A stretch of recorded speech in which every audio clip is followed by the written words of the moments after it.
G'day and welcome everyone to another edition of the Weekend Wrap, a special Trade Week edition of the Weekend Wrap, brought to you by Crowcast, of course. Lots to talk about, even though there's not a huge amount going on for the Crows. There's lots going on in the AFL world, so without any further ado, let's crack straight in, shall we?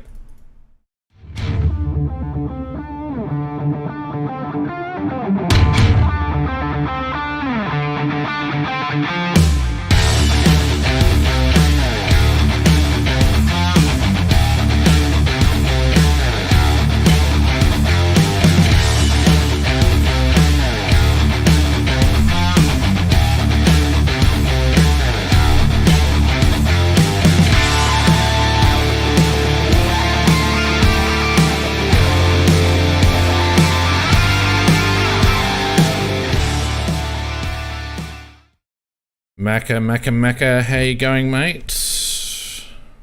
Very good, mate. It's been a while since we've been on air, but we've got plenty to talk about. It certainly has been a while, hasn't it? Hopefully, I haven't forgotten how to run this damn podcast, and everyone can hear us. If you can't hear us on YouTube or Spreaker or wherever the hell else you're listening to us, let us know in the chat and we'll sort it out. But I'm sure everything's coming through lovely. Enjoyed the little hiatus from the podcast, mate, have you? Oh, you get sort of with withdrawals on from it, really. It's rather good fun just doing it. Yeah, no, that's true. I've been a bit busy work-wise, so I've enjoyed, well, not too much enjoyed the break, but needed the break. There's a little bit going on at work at the moment, as someone in chat will probably attest to. But we're here and we're keen, and I actually spent a lovely weekend with my partner down at Goolwa this weekend. So I only got back this afternoon, so I'm nice and rested and relaxed and zen. Beautiful part. Nothing's going to worry me, Mac, tonight. Beautiful part of the world down there, mate. Very nice. We had a nice relaxing time and ate some nice Thai food down there, so it was all very good. And, you know, while the cat's away, the trade week goes crazy and fair bit going on, mate. Well, there is, and there's a lot sort of hanging around, including our deal, that, you know, people aren't blinking or they're just not pushing through, or they want to be stage managing to the end, whatever their reasons might be. I mean, the Port Adelaide one's a different case altogether, but there's no reason why our trade with Rankin couldn't have been concluded ages ago. Well, I mean, I think there probably are some reasons. I think they're trying to sort something out that'll work for us in terms of lower picks and maybe future picks, and maybe waiting for a few other things to drop. I can think of Billy Frampton maybe is one domino that might need to fall for us just to give us another late round pick that we might be able to pass on. I'm not sure. And perhaps, you know, it's just not a priority for Gold Coast because it's pretty much done. Yeah. Well, they've apparently been spending their time on this ridiculous gift of pick 7 and a player for a second rounder to Geelong, the Premier. I just find the AFL amazing at times that they bring in something. I mean, it's not. It didn't exist. The rule didn't exist, so they bring the rule in because Gold Coast is stuffed up, and then who benefits from it? Not the sides down the bottom. The Premier benefits from it. I mean, that should have been a ruling that it had to go to a team in the bottom half of the ladder. Well, you know, I think the problem with all these changes is that, you know, teams are planning 2 or 3 years out, and you know they've got their eyes on certain kids. They've got a fair idea of where these kids are going to go. You know, we've got our own draft position to think about, and so they do a fair bit of planning. You know, 2 or 3 years out based on the rules as they stand, and then you get to the point in time of having to work a trade, and all of a sudden, for no reason, the rules change. And one of the big problems that I've got with it all is that these rules could have benefited us or other teams in previous years, and they weren't there. And all of a sudden, when it suits a certain team or a certain scenario, they get brought in. And it's a ridiculously stage managed manipulation of the talent pool, and until the AFL get serious about trade rules and draft rules, it's just going to be seen as Mickey Mouse. Well, classic example of what you're talking about. We go right back to the Crouch deal with St Kilda when we were going to do a trade for another player from St Kilda, and they wouldn't let us because that meant they could have paid more money to Crouch, and we would have got a first rounder. That's right. Now, under the rules of what happened with Gold Coast and Geelong, that wouldn't cause a blink of the eye, but absolutely ridiculous. That's right. And some say that might have been a slightly different scenario, and it was a little bit. But at the end of the day, what we were trying to do is accommodate a salary dump by St Kilda, in order to get a player, and by the same token, and let's not forget that Brad Crouch's salary had a whole bunch of triggers in it, which I would suggest have been met. So I would think that the sum of his actual 22 player payments would have been significantly higher than what his base was, which is what was being judged. Now, had those triggers not been present and those amounts just been included in his base, we would have gone up to a band 2 compensation. So, there's so many vagaries, and the thing that always makes me worried when you're talking about these things is that they're all discretionary. Try and find a rule book of the AFL trade system and draft system. You won't find one, Macca. And when you do find little bits and pieces that they release on AFL.com or whatever, it's all underpinned by at the AFL's discretion. Go on, sorry. I was going to say, which means it's Rafferty's rules. 100% Rafferty's rules. And, as much, and we'll talk about the Horne-Francis situation in a moment, but really, Port Adelaide have been stymied by this situation as well. This discretionary situation where they've applied, the AFL have come out and said that teams could potentially trade picks 1 and 2 of the following year if they're trading for a young player. Now, Horne-Francis has only been in the system 1 year. Why haven't they been able to include their second round future in this deal? Well, I can't offer you a good reason. I mean, they have a rule that says that you can't, if you trade your first round pick, you can't trade your second, third, or fourth. But there's an exception to that. And it's been used. That's the other thing. That it's just been used discretionarily before. That's right. So there's the exception to that was based on the age of the player, because what they didn't want it to be done is to be used for mature age players. But the exception, you could make an application, and the AFL would consider it based on the age of the player. Now, Horne-Francis isn't even 20 yet. He's been in the system 1 year. Why can't Port include their second round future? It just doesn't make any sense. And whilst I'm quite happy for Port to struggle to get this one over the line, when you're looking at it from trying to analyse the AFL's rules, it's just another case of the rule fitting one team but not another. A perfect case of it. And quite frankly, I was hoping that they would actually again bend their rules, because they'll bend them when they want to. Because it would just skin Port Adelaide more of their draft picks for next year gone, so that really they'd be a nothing next year, and we could aim at a player without any fear of them trying to compete with us.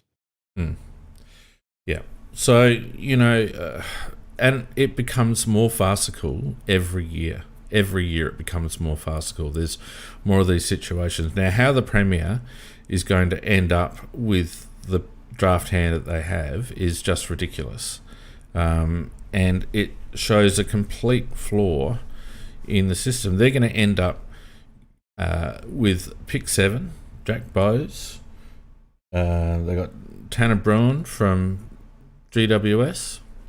Yep. There's one other that they're looking at as well. They're after Henry from Collingwood. Oliver Henry, that's right. They're going to end up with 2 players, 2 first-round draft picks, and probably another speedboat down at Moggs Creek the way they're going. Well, I think it's farcical. Absolutely farcical. Yeah, so, look, I don't know. It bothers me because we all like the fantasy of the AFL being a true competition, even though deep down I think we all know that it's a stage managed entertainment piece. But at least they could try and be consistent, that just to let us live out these fantasies of supporting a true and fair national competition. No. The rules will get bent for Victorian teams, but not for outside Victoria. Yeah. So look, anyway, and the problem with this is the Gold Coast got themselves into a pickle, right, with their salary cap. Now, what the situation shows is that Gold Coast are in a position, because they've received so many high-end draft picks, and they possessed, they've just loaded up on salaries to try and keep these players, that they don't actually value high draft picks. The fact that they're quite happy to give away Bose and pick 7 for a salary dump, I mean, that just shows that they place no value on that pick. Well, I totally agree with you, but the other thing that annoys me about this is that they are, by giving away pick 7, there's no doubt they are relying very heavily on getting our pick 5. I would have thought that should be in our favour in the negotiating stage. Because if they're going to give away, once they've committed to giving away the pick 7, well, I'd be arguing a lot harder with my pick 5. Well, we'll get to individual trades in a sec, but you're absolutely right. Why would they be going so hard for Rankin when they're willing to basically give away a pick that's 2 picks lower? Doesn't make any logical sense, does it, mate? No, it doesn't. And from an AFL point of view, I mean, they should be actually they should have been querying it, because they've actually approved this salary dump. And it's funny, they brought in this salary dump rule a matter of days before Gold Coast started to use it. So that's right. That in itself just shows that they are dishonest, because that rule wasn't brought in for the rest of the competition. It was gone it's brought in just for the team that they're sponsoring and subsidising and ripped out millions and billions out of the system so far. But I'm gonna take that one step further, Macca, because Gold Coast aren't the only team that the AFL control at the moment, right? Oh, GWS. They also control GWS. They also control the Adelaide Crows, and they also control Port Adelaide. It's not about who they control, it's about where they want the game to develop. They don't quite control Adelaide, because in the sense of they've got more control over Port Adelaide and clubs that they fund. Adelaide, not true. Not true. When you're funded by the AFL, they can tell you do with every penny that you spend. But if you're an independently funded club, then they don't have that right. Except if they have the control of the voting on the board, right? They do have that. Correct. And over the coming couple of years, Macca, it is going to be like, I'll make no bones about the fact that at times running this podcast has been a labour of love and a little time consuming, but we've had 1 or 2 successful campaigns, particularly the one that assisted in getting a review done at the club. My final campaign is going to be to make sure that in 2028, when that deal is finished, that we actually get a member-controlled board. Because if they manipulate it to continue to have control over us after 2028, then we may as well just all pack up and go home, in my opinion. Sorry, what is the significance of the 2028? Oh, so you're not aware? No. No. So when we bought our license back from the SANFL, Yes. one of the conditions of the sale of the license, apart from the fact that it costs us, $30 million or something over 10 years, was that the AFL would have voting control over our board. And if you read the Constitution, then you'll see that that continues until the loan, basically, because the AFL paid the SANFL and we're paying the AFL back. Right? Once the loan is extinguished, which is 2028, then the AFL's voting rights are to be distributed in a couple of different ways, depending on what the board decide to do. One of the ways is that the voting rights are distributed amongst existing memberships, or the voting right can be distributed to a newly created category. Okay? Right. So at the moment, the AFL have veto rights on any vote that the board takes. Well, I guess I didn't know that, and I have to accept your word for it because It's written in the Constitution, mate. It's written in the Constitution. Go ahead and read it. I'll take your word for it instead. Yeah, so look, and I don't want to get into that now, but what I'm trying to say, and I'm sorry, I thought you were aware of it. What I'm trying to say is that it's not about who the AFL controls. It's about where the AFL wants the game to expand. And at this stage, their problem child is Gold Coast. And so they're willing to do anything that they need to do to get the Gold Coast off the deck. Because you can bet your life that if the situation, say, for example, between Port and North were reversed, then North Melbourne would be allowed to use their first and second round futures. But because it's coming the other way, not going to happen. Well, I still think that, from the point of view that they really want our pick 5 and they've demanded it right from the word go. When this thing came up with the pick 7 and Bose and that, I just think that if they give away their pick 7, their next pick after that is 40 something. So I thought we'd be in the driving seat. 45. Yeah. So but I would have thought we would have tried to drive that bargain to come our way.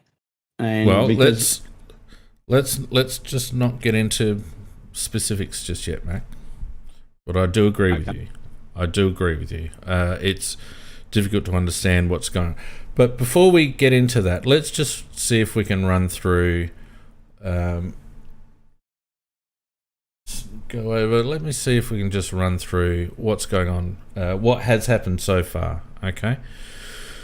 So Bobby Hill has gone from GWS to Collingwood. Bobby Hill goes to Collingwood for a pick 43 and a future second round selection to GWS. So Collingwood get Bobby Hill on that one. I think it's about right. Yeah, probably about right. The next one's interesting.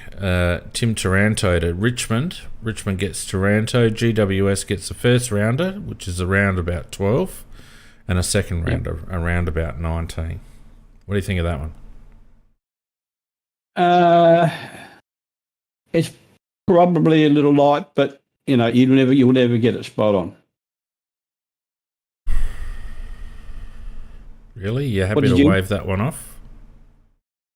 Well, I would have. Okay, if we were getting rid of a player like Taranto, I would have wanted 2 first rounders.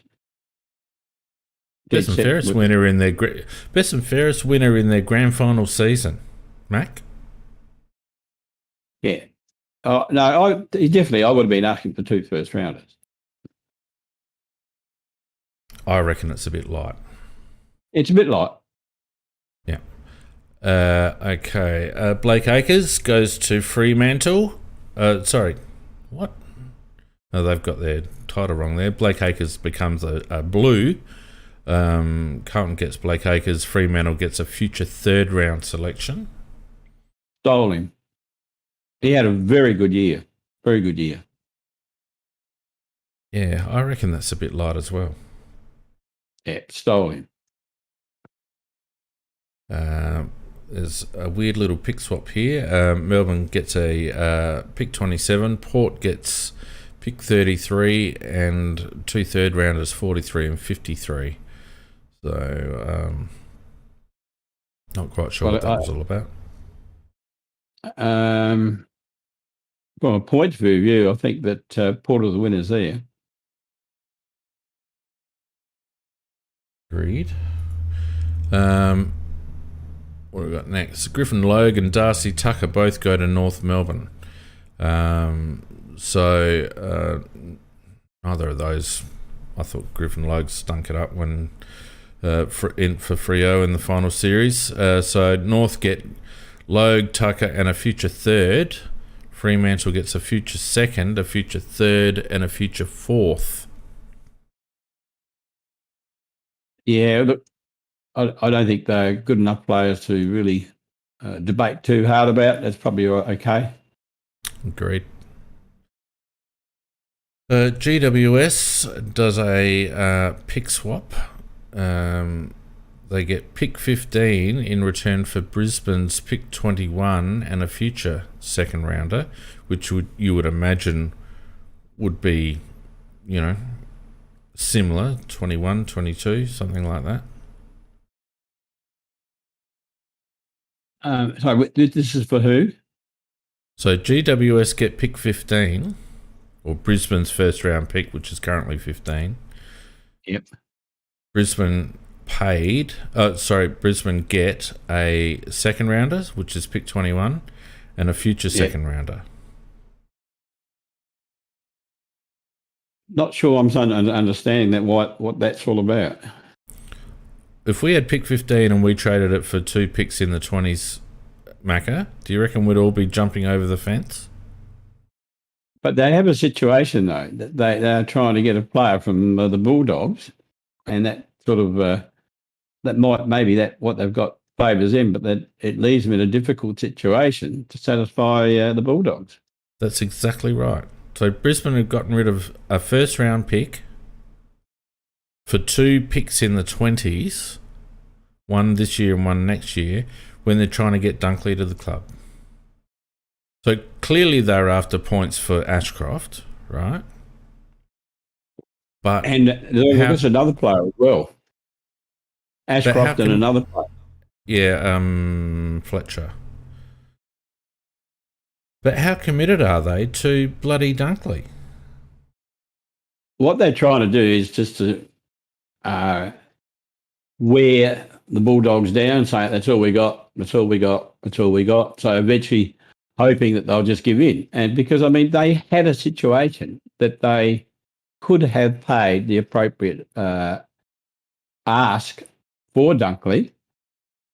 And, the Bulldogs are saying, if you're going to be like that, we'll stick him in the pre-season draft. I don't think that will happen. That'd be absolutely stupid. I don't know why you'd cut your own nose off to spite your face. But what about if we offered our first rounder, which is going to be a lot like... Stop jumping ahead. I know you've had a lot of time to think about this, but let's just go through the trades that have happened first. Well, I don't know where that one's going to happen. Well, we're talking about the pick swap here, and the pick swap's confusing. If you consider that Brisbane are looking for Dunkley, GWS I reckon make out like bandits in that deal. Yes, there's no doubt about that. Yeah. So the next one is Gold Coast gets Ben Long and a future fourth from St Kilda, who get a second rounder. It's probably about right. He's all right. I don't think he's worth it, but go on. Yeah. Well, they got 93 picks. So. Okay. Tom Berry goes to the Gold Coast from the Lions. So Gold Coast gets Berry in a third round pick, currently 46, and a future second. And Brisbane get 2 second round picks, 25 and 36, and a third round pick, currently 56. So they've done all that they need to do to get those 2 lads in. Yeah, that's what they're doing. No question about that. Yeah. Tom Berry, fair enough. Josh Corbett goes. Sorry, go on. Yeah, but I think it works out to something like a net second or something like that. Is that right? More or less, yeah. Yeah, he can't make their side, so. I know it's a big call. I think it is. Yeah. And all I'm seeing so far, more or less, is trades that assist GWS and the Suns. That's all I'm saying at the moment. That's true. The whole first 2 days of the draft were the Suns and the Giants manipulating the trade to swap picks around to get what they need. That's all it is. Right? Anyway, Corbett goes to Fremantle for a future 4th rounder. I reckon that's pretty light, actually. Corbett isn't terrible. No, but he's not that good either. But he's probably just slightly under. Then we got this one. Tanner Bruin goes to Geelong for a first round pick, number 18. Yeah, that's theft. Absolute theft. I think he was pick 10, wasn't he? Yeah, pick 10. Didn't have a bad. Started a bit slow, but not too bad. Yeah, he started slowly, and the more games they put under his belt, I just thought he got better and better, and I think that's theft. Pick 18. Pick 18. That's theft. There's no way that's like giving I don't know, Josh Rosselli away for 10. Yeah, that's right.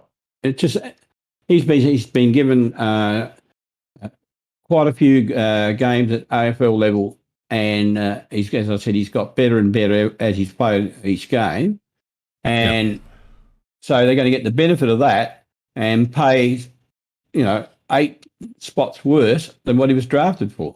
It's theft. Yep. Agreed.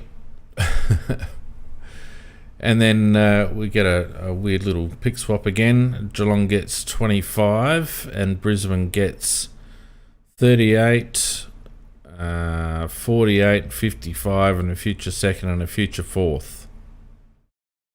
Yeah, again, collecting points for the 2 lads that they want to get. Yeah. But making no attempt to get anything that's going to actually help get Dunkley.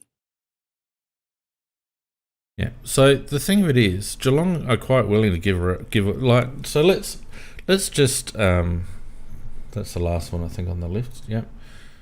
So let's just have a look at it, because Geelong were quite happy to give away their first round, like their pick 18, and then they're quite happy to give away their second round, 25.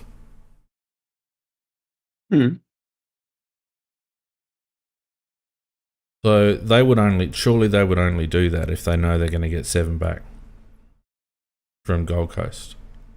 Well, I agree with that too, Bean. Because why else would you pay up your first and then give away your second rounder? Unless you knew you were going to get something else. Unless you were going to get 7. That's exactly right. And this goes back to your point, Macca. Why would Gold Coast be so happy to give up 7?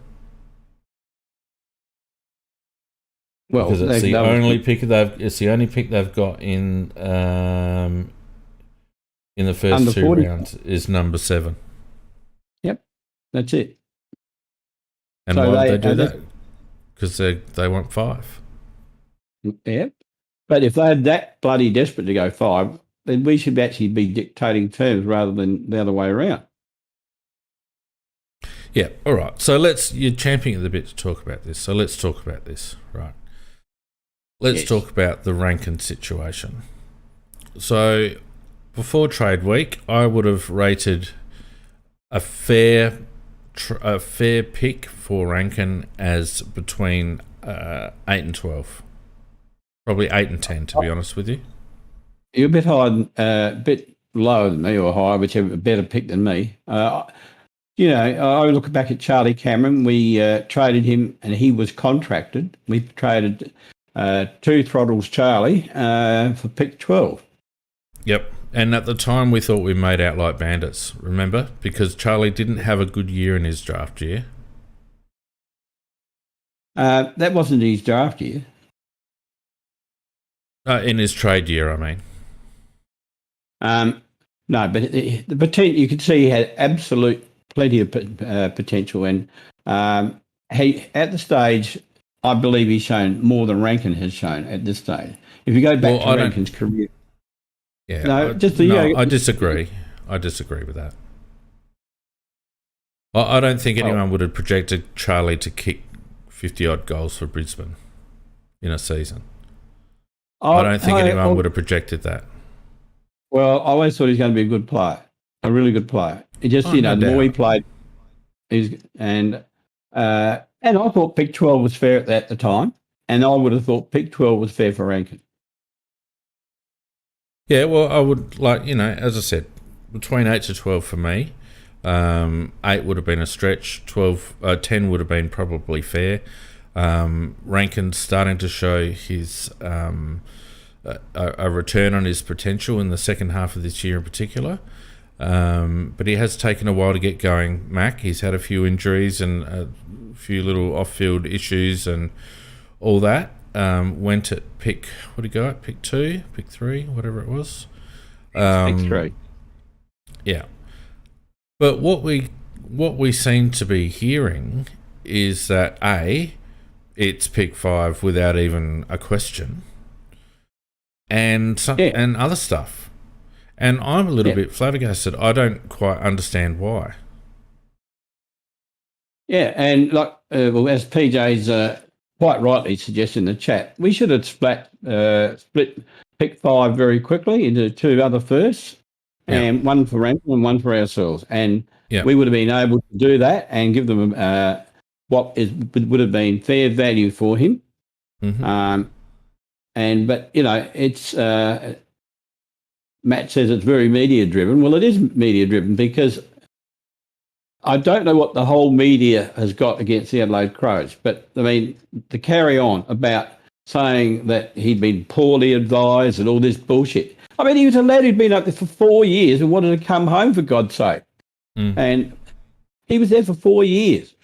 So from my point of view, he was very entitled to do that. When you talk about JHF wanting to go to Port after 1 year, and nobody's carrying on about it like they did about Rankine.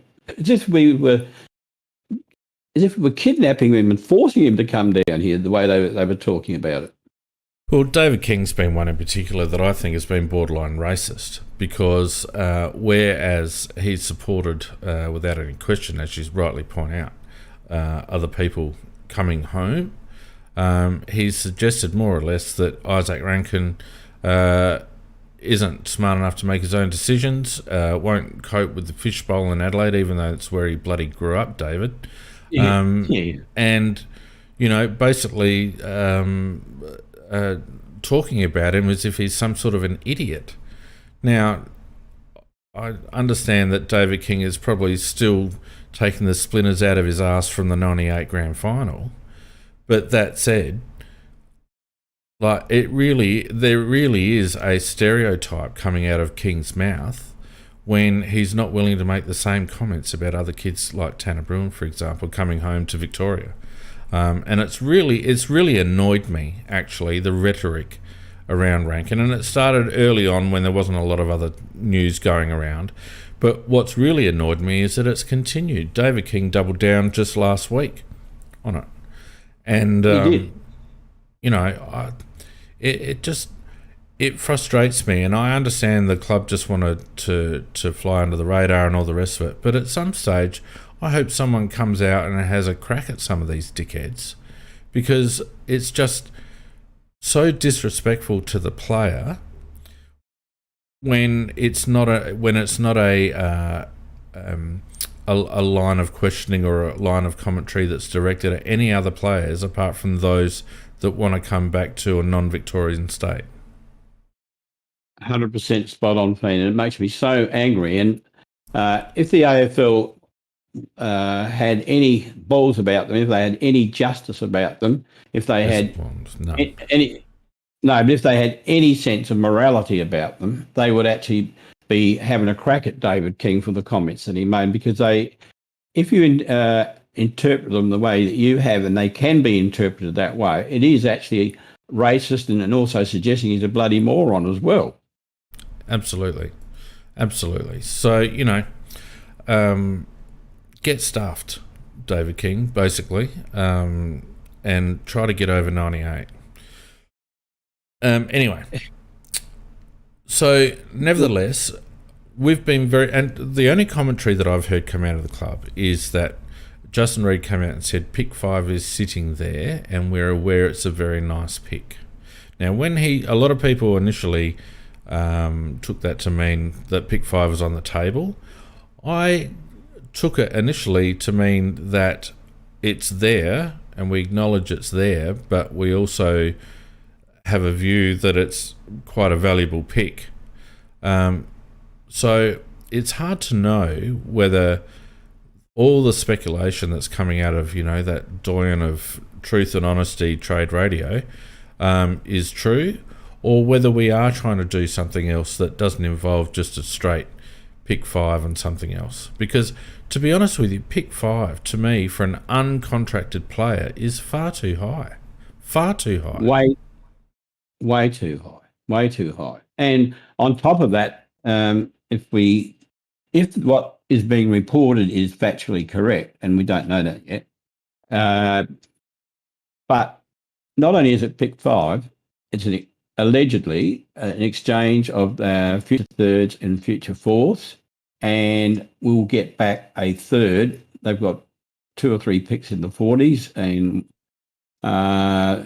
they've got 45, 46 and 56. We know which one they'd send. It'd be bloody pick 56.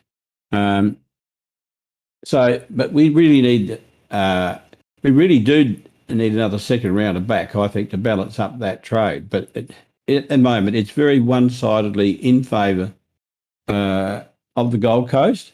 And I know that he did make that statement that I heard him saying, it's on there's pick 5. It's a very nice pick. It's there on the table, and then No, he didn't say it's on the table. He didn't say it's on the table. No, he said we know that pick 5 is there, and it's a very attractive pick. And he said we'll have to look at what pick 5 is, or something like that. He said what we do around that. He didn't actually say do around it. He said it was something vague like about it. And I thought to myself, what a starting point. What a bloody starting point. We're starting from the point where we could only get done over like a dinner. He should have been offering pick 23 first. Well, I don't think what he said was actually an offer, Mac. That's the thing. Why mention it? I don't think it was an offer. Well, because it's stating the obvious. It's sitting there. Many of them say it's sitting there. The point is they'll say we want it, and which they've done because they're trading at the pick 7, etc. I'm sure that Gold Coast list manager can read, the piece of paper that tells him who's got what draft picks. He didn't need Reedy to tell him that. Reedy was making a comment on trade radio. Yeah, I understand that, but it wasn't. It wasn't. I think people overplay that, to be honest with you. Well, put it this way, from Gold Coast point of view, they've never ever spoken about anything but 5+. Well, of course they would, because that's what's there, Mac. So of course that's what they're going to say, because that's what's there. That obviously they're going to push for pick 5 because that's what we have. If we had pick 8, they would say, well, it's pick 8. The fact that we've got pick 5, I mean, what they're basically saying, Gold Coast, is they're saying that Rankin is worth a single figure pick. We happen to have pick 5. What we're saying is, well, pick 5 is a bit valuable, so how can we make that more palatable? Well, Vardy's put the exact quote up. Is obviously Isaac is a priority. We want to get him into the footy club, and we'll work through that with Gold Coast. I won't go into specifics, but certainly pick 5 is a very good pick, and we'll work through that together. There you go. Yeah, you can read that two ways, though, Fiend. Oh, of course you can. Of course you can. He's not ruled it out, but what I take that to mean is he's trying to get best value out of pick 5. We obviously think pick 5 is overs for Rankin, right? So I would imagine that what we're trying to get to in that negotiation is how can we bridge the gap between what we perceive Rankin is worth and what we perceive and what pick 5 is worth. Anyhow, it's going to be pick 5. There's obviously about that. There's no doubt about that, because apparently we settled for some sort of finality last week and have been waiting for the last 3 days for it to happen, and it hasn't. And they'll definitely get, as PJ Crowley, we're trying to get a second round, but they haven't got a second rounder to give us. Not yet. Maybe that's what we're waiting for. Well, they will get a second rounder, actually, from Geelong for the pick 7 situation. So maybe that's what we're waiting for, Mac. I hope so. Because when you look at our trade hand, when we discuss that later, it's as thin as we've ever taken into a draft ever. Yep. But the club has made no secret of that. The club has always said that this year we would be consolidating. Yep. I know they've said that, and they've also forced themselves into that situation to some degree by signing everybody willy-nilly. I mean, I think you and I got signed up accidentally. Yeah, I'm playing in a back pocket. Lukey Brown made way for me, which is very nice of him. So I'm just going to be a little nuggety back pocket. Well, I did hear that, rumour. Me? I would just stand on the boundary and scream abuse at everybody. Well, they're certainly playing to your strengths, aren't they? Well, everybody's got to have a talent, mate. Yeah. Look, I think that they feel, rightly or wrongly, that we're 90% done in terms of our rebuild. And the one thing that I will say, Macca, is that I think the whole Horne-Francis situation has blindsided them. And I think the circumstances around Horne-Francis changed quite dramatically with the Clarkson thing coming up. Yep. And I think Horne-Francis's management have approached both clubs, and I think we've said, well, we've already committed to Rankin. We can certainly do it next year, but we don't have the capital to do it this year. And I think Port have gone, well, shit, we were going to buy Dunkley, but he said no. Then we were going to buy Graham, but he's not as good as you. So they can both piss off, and we'll try and get you. And I think Port have made promises that they can't maybe keep. Look, I sometimes I don't. Am I allowed to say kissed on the cock by a fairy? You just did. Well, Port Adelaide, they have been, because, as you said, they kept trying for player after player. They miss out. I'm not allowed to say it, so I withdraw it. But so they miss out on 2 players, including Dunkley, and then they're sitting there. They're desperate, and so at the same time, they're desperate. They're desperate to bring it. and players. They They really would. did want to strengthen their side, and then you got a situation, and then bang, the Clarkson thing blows up, and then Horn Francis wants to come home, and they've just sounded him out. Bang, got him. I just think they're very, very lucky, because if the Dunkley thing had gone through, or one of the other ones had gone through, they wouldn't be able to do it. Well, the word is that they'd basically decided on Jack Graham. And then they've basically said to him, like, in the meantime, they've got that. So they've got him to come over and tour the facilities and all the rest of it. And in the meantime, you know, they've either got hold of Jason Horne-Francis or the other way around. And once it's become clear that Horne-Francis is open to moving back to South Australia this year, they've basically told Jack Graham while he's over here, oh, but we're going to go for Horne-Francis first. And Jack Graham's gone, well, stuff for you guys then. What'd you have me over here for? Look, I think I actually have a strong feeling that is just a feeling that it was initiated by Jason's camp rather than Port. And I think both clubs. I think both clubs have spoken to. He's spoken to both clubs, or his management have, and we've just said, look, we don't know how we're going to get this done. And so he's gone to Port, and Port have said, well, we can probably do something. And given the fact that they've just lost Robbie Gray, and you know, a couple of other midfielders are dropping off, they've probably got the cap space just, and so they've said, yeah, come in. Yeah, so that's why I think they're very fortunate that happened that way. Having said that,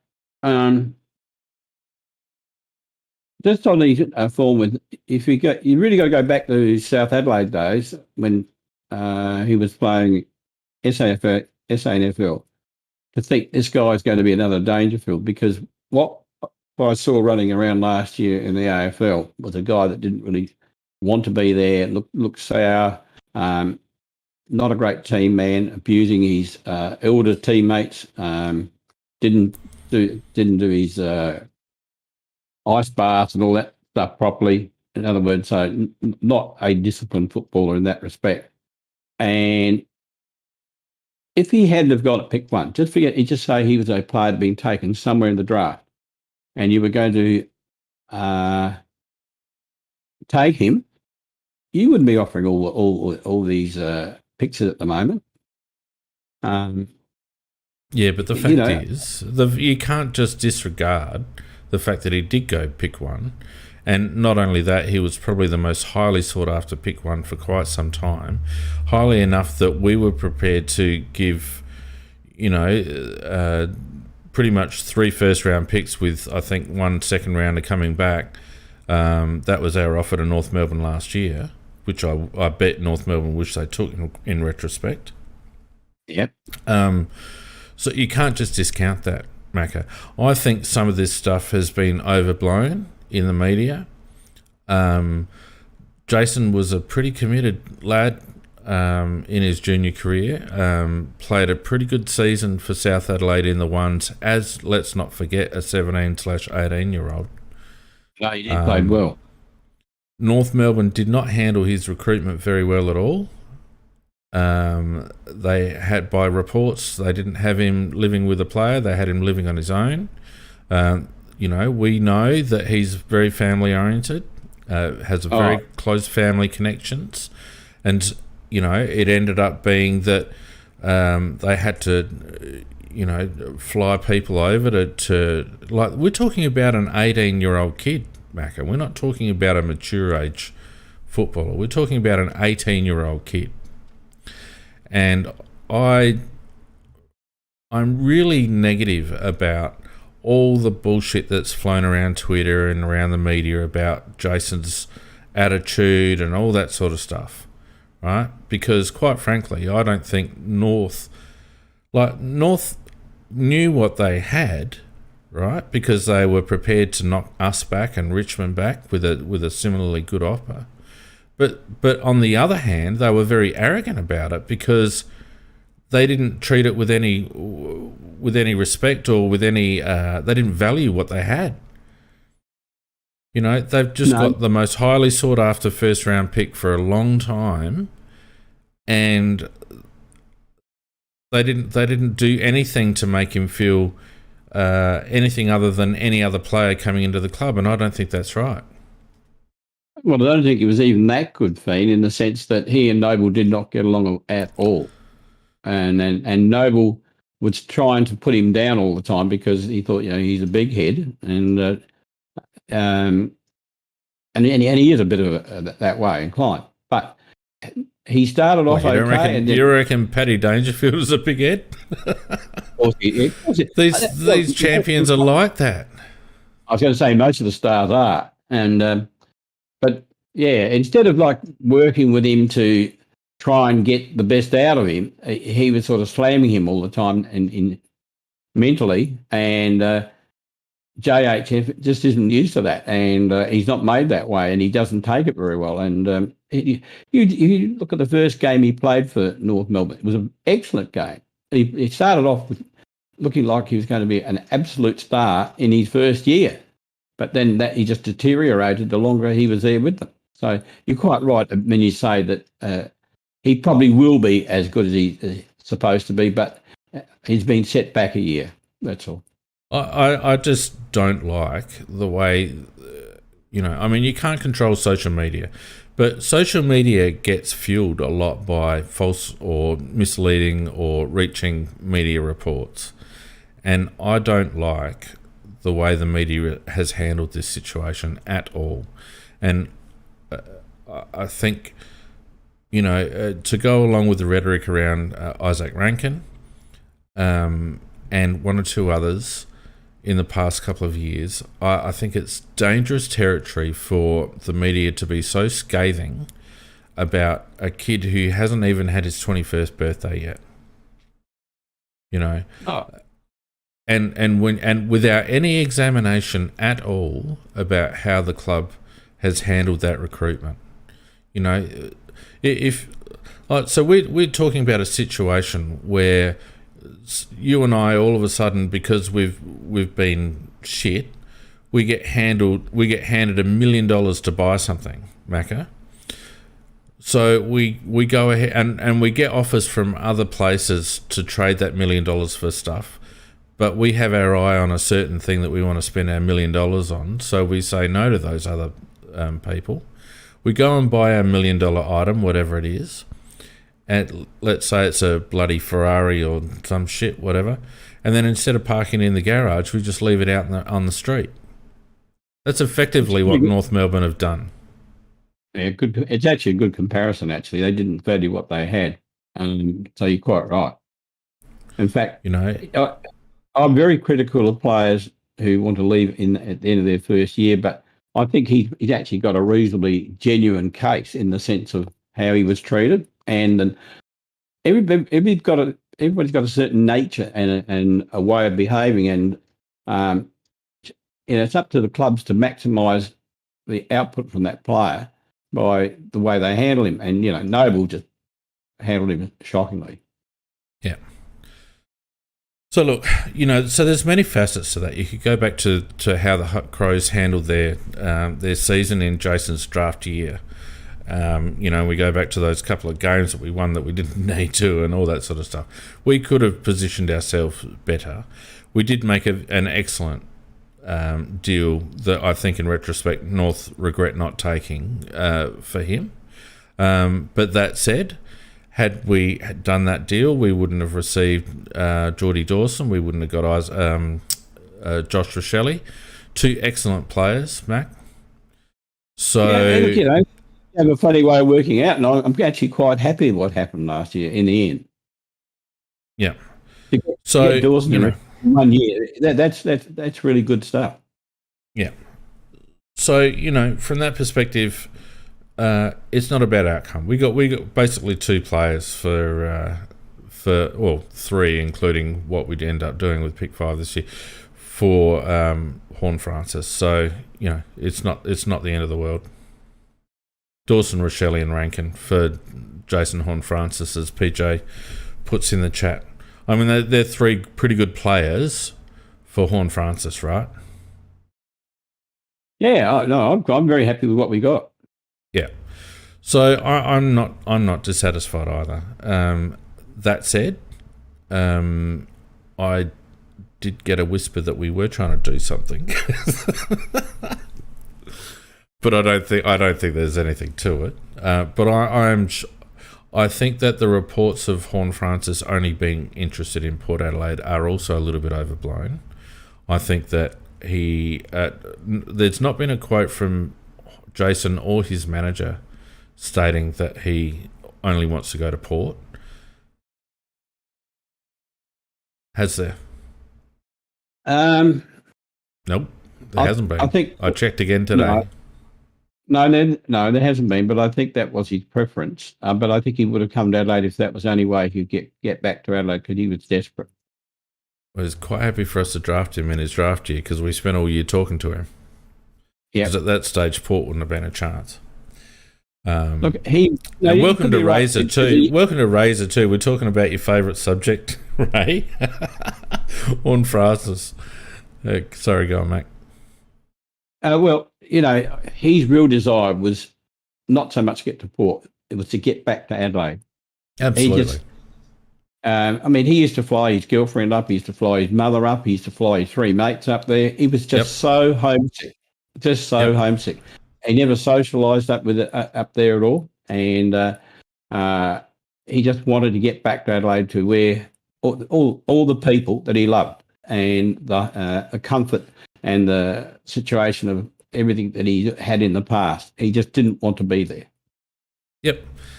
And, that feeds into what I was saying earlier about how North didn't value what they had. They didn't just have a number one pick. They had an extremely talented number one pick who had been very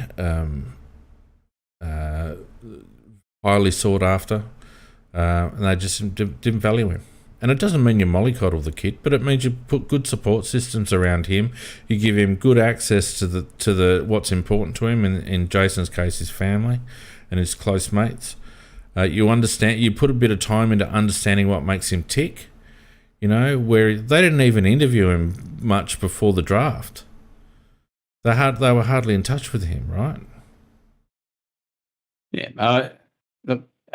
North they blew it, and and I still think he probably may have waited till the end of next year to come home with Clarkson there. But once this thing blew up with Clarkson and a bit of a mess, then that was it.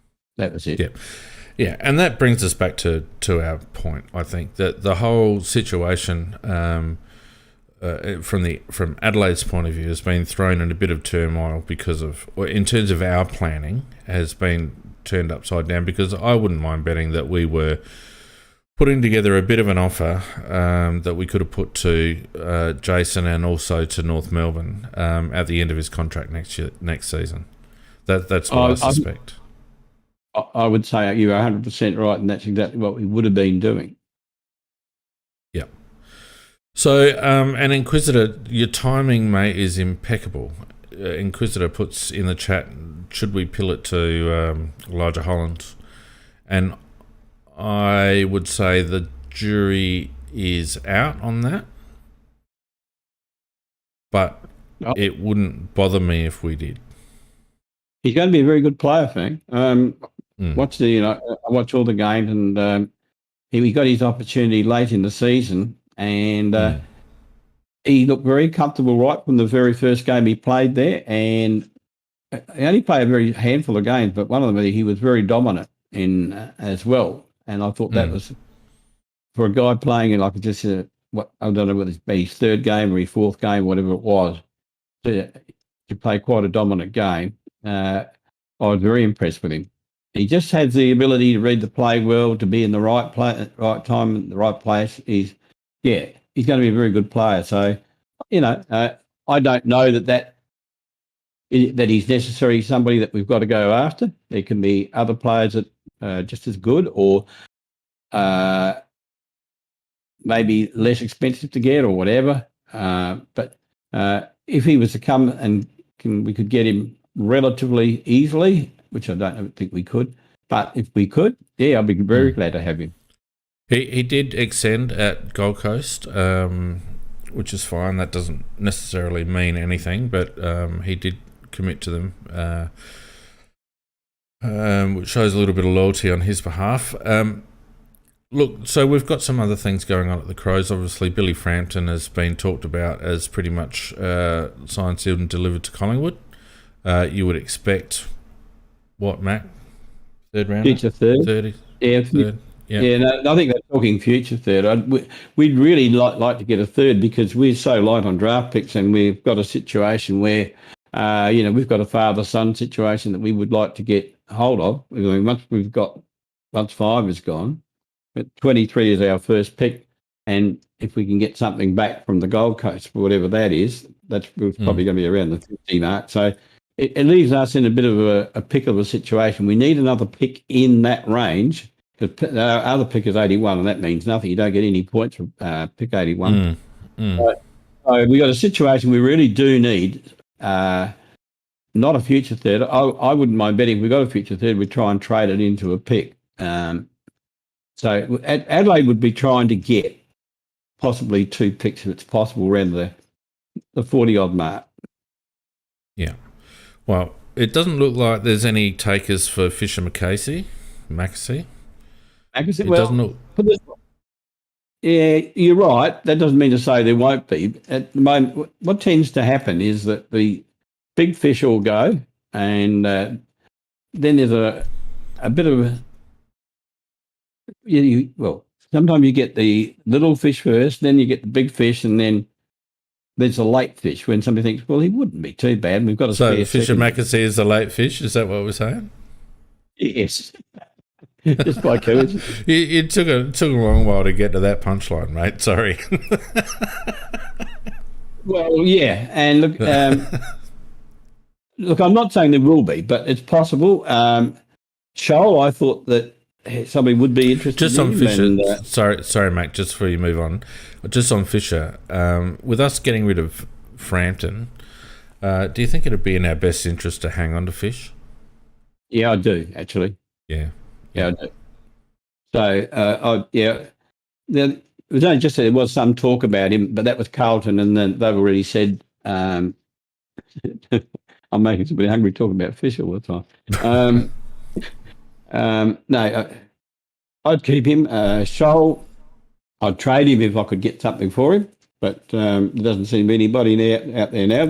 No, we'll see. Carlton got Blake Acres for that wing spot, which killed that interest. Yeah. Yeah, I think that's what happened there. The interesting one is Rowe. There was talk about him going to the Bulldogs, and that's the type of one that might go through as a very late pick. He will go to the Bulldogs as a delisted free agent, Mac. Well, that's how. If I was them, that's how I'd be trying to get him. But there's no one pays a pick for Jimmy Rowe. Well, no. Yeah, well, we're in a situation, we're in a bit of a pickle thing because of the fact that at the moment we've got 3 picks, 5, 23, 81. But we've actually, we started off at the very end of the season, once the game had all been played, because we'd added Turner onto our list, we were actually one over our maximum allocated players. Mm-hmm. So when Brown retired, that only just made up for Turner being on the list. So we're in a situation, and then we bring in Rankin, and we're one over, and we've got no. In other words, if we wanted to have 3 trade picks, we would have to get rid of, once Rankin comes in, 4 players. Well, you would think that Ben Davis and Jimmy Rowe are 2. Yeah, Frampton going is your third. Is your third, and the one that one that I was hoping might do it is Crouch. Yeah.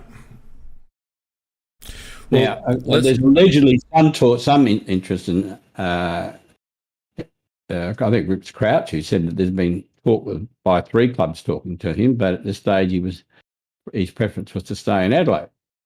But if we're not going to play it, we should be getting rid of it.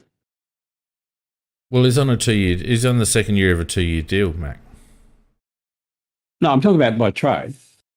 Yeah, but I mean, like, you can only trade if you've got a willing trade partner. That's true. Like, it's all. This is what makes me laugh about these sort of conversations. Like, we should trade him or him or him or him. Well, what if no one wants him? No one wanted Matty Crouch last year when he was a free agent. For goodness' sake. So yeah, why is anyone? Well, he hadn't played for the year before. Yeah, well, he didn't actually do much to improve his stocks this year, did he? I feel sorry for him because I mean he is a good ball getter. It's just the problem is that he doesn't do enough with it.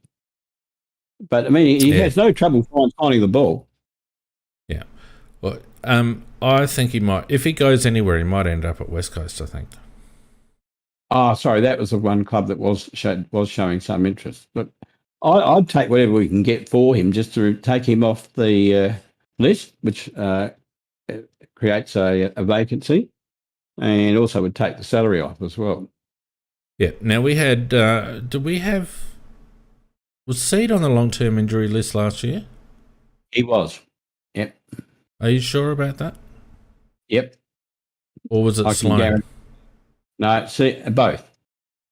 Both. We had two on. Yeah, we're right. Okay. So that's because Seedsman's obviously the other one. Well, the question is, well, it depends. He's contracted, and yeah, but we'd just pay him out. Well, if we've got a situation that he's not physically capable of playing because of his head, headaches from the concussion. Yeah. I mean, if he's playing and he's at his best, he adds a lot to our side because I'm not disputing that for a second, Macca. I'm just saying that the lad's had 12 months out of the game due to concussion.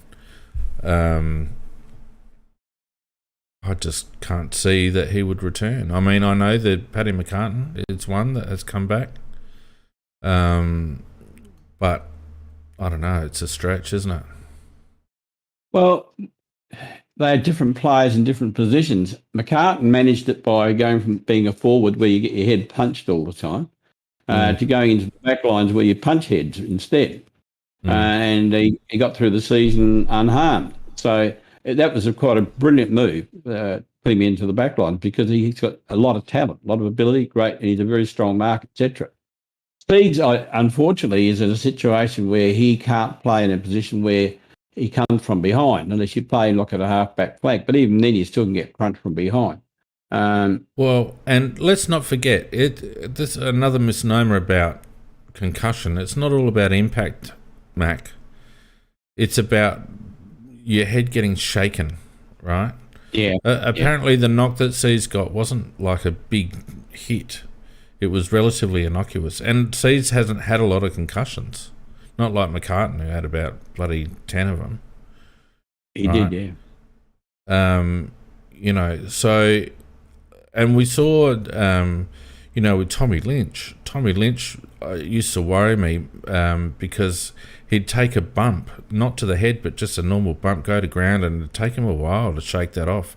Young Hammer was another one that doesn't cope well with lateral head movement. As Vardy points out in the track, he's over 30 as well. I mean, I wish Seed all the best, and if he's recovered to the extent that he can play, but we haven't heard anything come out of the club about him whatsoever. And amazingly, no. And that points to me that it's more than likely that he'll retire and be paid out. Well, they would be more of a benefit for Adelaide if he did that before October the 31st, because that payment then would go into this year. Yeah. Well, they're probably, because I don't even think they can re-rookie him now. I think that rule's changed. I don't think you can take someone from the senior list, and I think you can delist them and then re-rookie them, but you can't drop someone from your senior list directly to your rookie list. I think that's how it works now. They changed it so you certainly can't do it before the trade period. Mm. I think there is a gap of time after the trade period that you can actually do it. I think. Yeah, maybe. I don't know. It changes all the bloody time. I know. That's why I wouldn't actually bet my life savings on it. Yeah, so look, in any event, without carrying on about that, because it's all speculation, and like I said, I would be more than pleased for Paul and for the club if he was able to make a successful return, but it's not looking promising. So that frees up a spot. You got Lukey Brown, as you mentioned, Billy Frampton as well. So there's 3. We've got to elevate 2 rookies, don't we, this year? No, we don't. No, we don't. Well, you really just look at it. You look at it as we don't have to elevate them, do we? I'm pretty sure we do. Why do you think we have to? Well, because they've only allowed to be rookies for a certain amount of time. 3 years. They added next. They added an extra year last year, but that's I was having this discussion on Big Footy during the week, and I was corrected correctly. I went back and read the rule. That was only a COVID thing, and there's been nothing mentioned about it this year, but I'm 100% sure that it's back to the 3 years maximum now. Okay, let's just assume that's right. But so that doesn't matter. Strawn and who's the other one? Strawn. Geordie Butts, I think. It is Butts, yeah.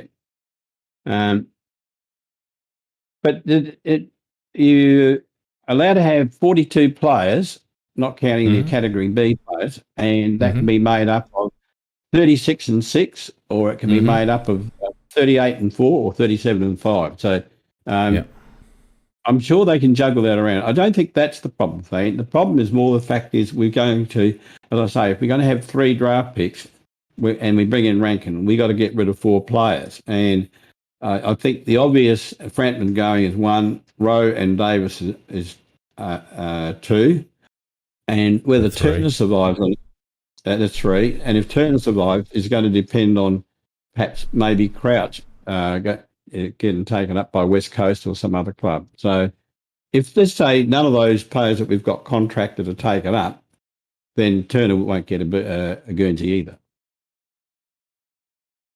No, that's right. I think Rowe and Turner, if you want to count rookies, are the only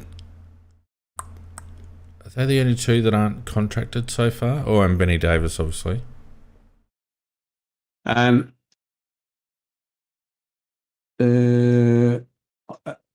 rookie list, counting the Cat Bs.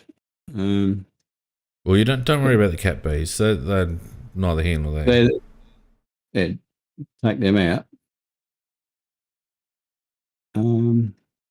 Parnell's a rookie, isn't he? Parnell, Strawn, Butts, Murray,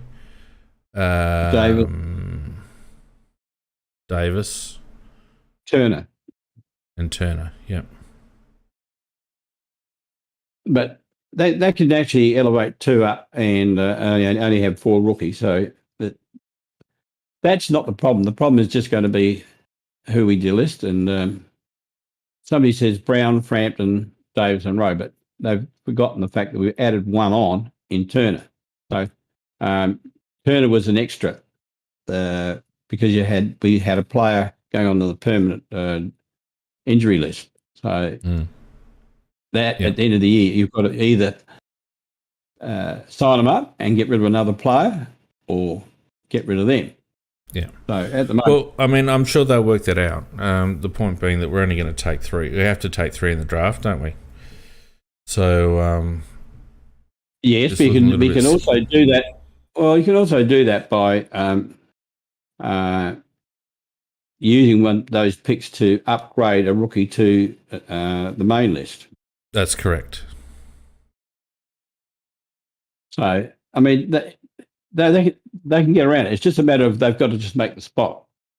Yeah, That's what they've got to do.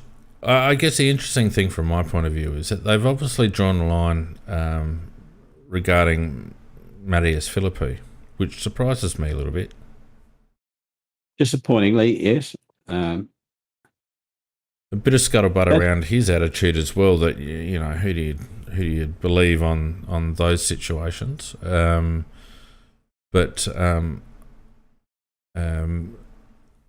clearly, because we won't get, like, you know, it would have been a reach to take him at 5, but I don't reckon he'll get past 8 or 9, or, you know, 10 maybe. So he, unless we're doing something that hasn't been publicised at all, we're out of the first round. So we won't be looking at Mattis. And unfortunately, Mattis is one of those big-bodied midfielders that we so dearly like. He's good size and good player. So nice left leg. Yeah. Just on our list, Fiend, one of the sad things is when you look at some of the players that we've still got contracted. You've got McAsey, you've got Crouch, Murphy. Cook didn't have a good year. Miller a tradable person? 100% Miller is a tradable person. 100%. Yep. Well, I would be, but I just raised it. Himmelberg and McPherson, I mean, he's contracted and he's of no real value to us at the moment, but he's contracted. And we've got Scholl, and we're not playing. So PJ Crows has been a bit more blunt than me. He said we have a lot of dead set spuds on our list. So some of those that you've named, like some of the, I'm not as... Yeah, look, let's not forget that Lachie Scholl was the dog's nuts in his rookie year. You know, and he's fallen in a bit of a hole. But how many players do fall in a bit of a hole early in their career? Harry Schoenberg's another one. No, Scholl's a little bit different thing. He's a very good footballer in terms of footy skills. And he can get the ball. But he fell out of favour very heavily in one game where he did one of the softest pikes you've ever seen a player do. And he got dropped after that game, and he did come back for one more game, and unfortunately did a bit of a pike in that game as well.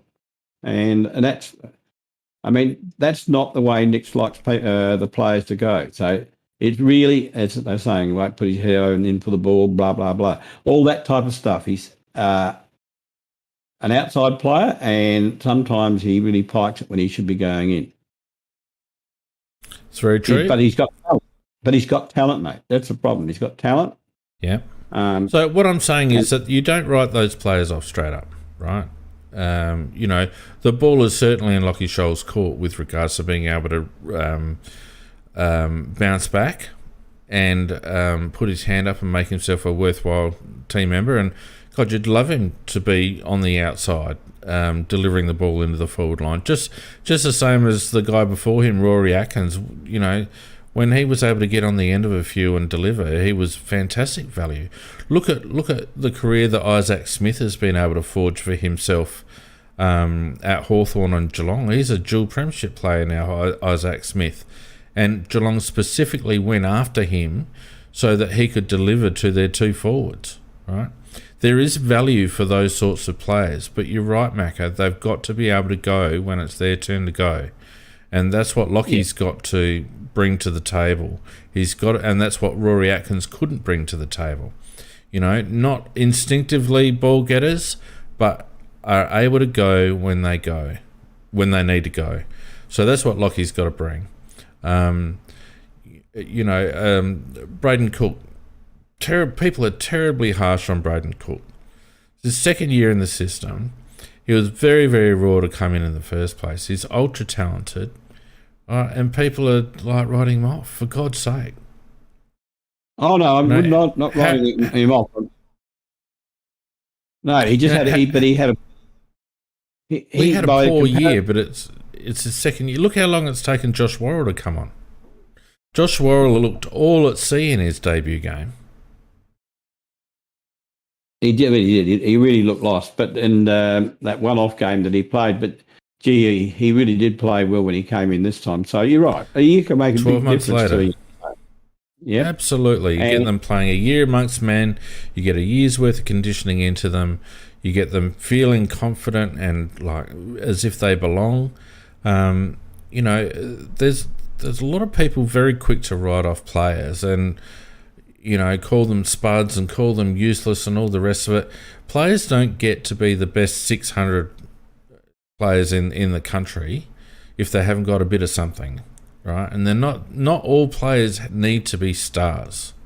Right, if you go back and have a look at our premiership years and every premiership team since, you'll find a lot of workhorse players that bob up when they need to. You don't need a team full of stars. And, you know, we've got some players on our list who are very much like that. And we do have some players that have shown class. You know, Saligo shows class. Joshua Shelley has shown class in patches. We've seen glimpses from Lockie Gallant, although he tailed off a little bit. And again, you know, second year blues for Lockie. Harry Schoenberg has shown a little bit of class at times and just needs to tidy up his preparation. You know, there's lots of players that we have on our list that have shown something. Lukey Pedler has shown something and just needs to get his body right. There's a lot of ifs around our squad, but by the same token, I'm not as quick as many to write them off as a bunch of spuds. No, I'm not saying that. There are players there that you would prefer not to be on the list, though, Fee. And I'm not saying all the names that I said there, but I'm just saying these are the ones that have a question mark in the sense of their value to us, in the sense that, like, Crouch is a question mark. Murphy is a question mark. Well, look, let's talk about blokes like Jones and McHenry and Lockie Murphy and all the rest of it, right? And the one thing that those players were able to show is that they were able to take the contest, right? So my question to you is, if you didn't play those players, who were you going to play? Well, because I'm talking about McHenry, Jones, Lockie Murphy, even Jason Rowe to an extent. I guess what I'm saying is, Macca, maybe those players needed to be played based on our list profile and where some of their replacements were in their own development. And just because they were played doesn't necessarily mean they're part of Nick's long-term plan. But where we are in our list development, they were the best players to play based on their ability to take hard knocks and run out a game of AFL football. That's what I'm saying. Well, I don't think anybody could argue with what you just said then. So, you're always going to be playing. You're always going to be playing. Every team is always playing some lesser players, in the sense that that their structure is they've got good players in most positions, but there's always going to be those 3 or 4 positions where you've got players playing on the skin of their teeth, and they have to play well. Otherwise, they've got a similar type player that's playing in the twos that will take their place, and they are your Murphys and your McHenrys, etc. I guess my argument is this, Macca. So we've got a kid called Parnell in the team who's a small defender, very good skills, quite quick, all the rest of it. And then we've got a lad called Chase Jones who's been in the system longer, is also quick, has good skills but poor decision making. And often goes missing. Now, I'm sure that of the 2 of them, they probably think that Parnell's got a better chance of making it in the long term. But who's the best choice today? Today, the best choice is Chase Jones, because he's more physically developed, he's been in the system longer, and he's got more experience. So what I'm saying is that Parnell might be their longer term who they think is going to fill that small defender role, but right now, to put him in that role would kill him. So you play Chase Jones. And I think a lot of people think that just because we put games into players like McHenry and whatnot, that indicates that Nick thinks they're the long-term solution. And I put it to you and to our listeners, and I could be wrong as well, But this is an alternative point of view that just because they're getting played now doesn't mean that they're necessarily that Nix's number one choice. It may be the only choice he has based on our current list profile. Well, that's always a possibility, because you may have good players injured too. That then 100%. So then you do have to play them. So you've really always got to have you have 22 on the field, but you really need to have a 30 that you can use, and those other 8 will be hopefully spread across all the positions, and so you get players battling for that position, and then their main chance of getting a game, and like Lockie Gallant's one of those, and other players that are playing in the twos, that their chance of getting a game is going to depend on a McHenry or a Murphy getting injured or having bad form, etc. So you are quite right. You're always going to be playing some of them, unless you such a premier. I mean, Geelong they're the premier, and they had less of those type of players, if any, like that. So the more players you got like that, the lower on the ladder you're going to be too. Yeah. So and I think the club, rightly or wrongly, thinks that they need to consolidate the players that are on their list at the moment, get some more games into certain key players. I suggest another season into Saligo, Rochelle, Schomburg, get Zach Taylor into the mix if we can, those sort of, a bit more of Gallant, more into Worrell. That's a fair chunk of your team, Mac. And then I would suggest that over the next couple of years, it'll be more about trading in players, and it'll be trading in players to upgrade blokes like Lockie Murphy or Ned McHenry or Chase Jones or, someone like that, or replace a Rory Sloane, because if you just continually go to the draft all the time, you end up being like Gold Coast, where you end up with a whole bunch of highly paid juniors, I should say, and you don't have a good enough mix. Now, we've known for a couple of years, because we've done our squad analysis at the end of each season, we've known for a couple of years that our squad profile has been all wrong. A big scoop out of the middle of our age profile. We've got a lot of young kids and we've got a lot of mature age and not much in between.